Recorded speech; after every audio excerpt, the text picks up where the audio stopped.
कोई जीव स्त्री में पर्याय में गया है या स्त्री पर्याय में जाने की तैयारी कर रहा है, तो उसने अपने जीवन में 4 दोष चला करके किए हैं।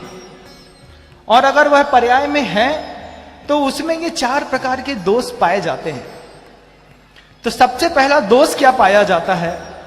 तो आचार्य पूज्यपाद स्वामी कह रहे थे, अलीका विधायिता, मतलब वह झूठ बोलने की आदत से में माहिर है।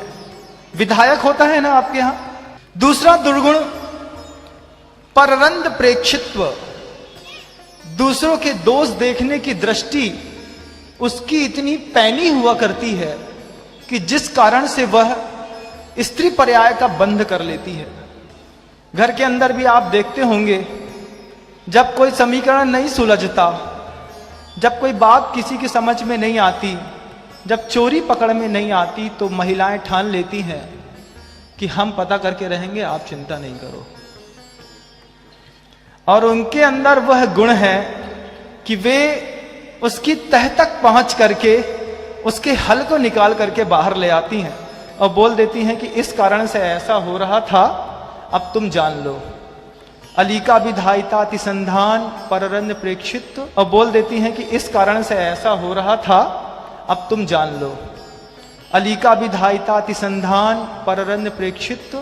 और चौथा दुर्गुण बता दिया आचार्य पूज्यपाद स्वामी ने। जब आचार्य अपने ग्रंथों में कोई बात लिखते हैं तो उसमें एक भी शब्द को बढ़ा करके लिखना उनको असहनीय है। उन्होंने राग शब्द के आगे एक शब्द लिख दिया प्रबद्ध, मतलब अत्यधिक बढ़ा हुआ।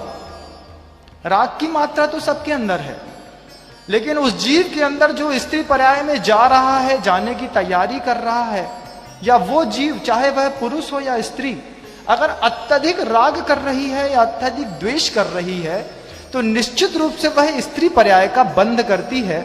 ऐसे 4 प्रत्यय पहली बार अपने पिता के मुख से उस बेटी ने शास्त्र सभा में सुन लिए। आगमवाणी चैनल देखने के लिए हमारे सभी सोशल प्लेटफॉर्म को आज ही लाइक, फॉलो और सब्सक्राइब करें।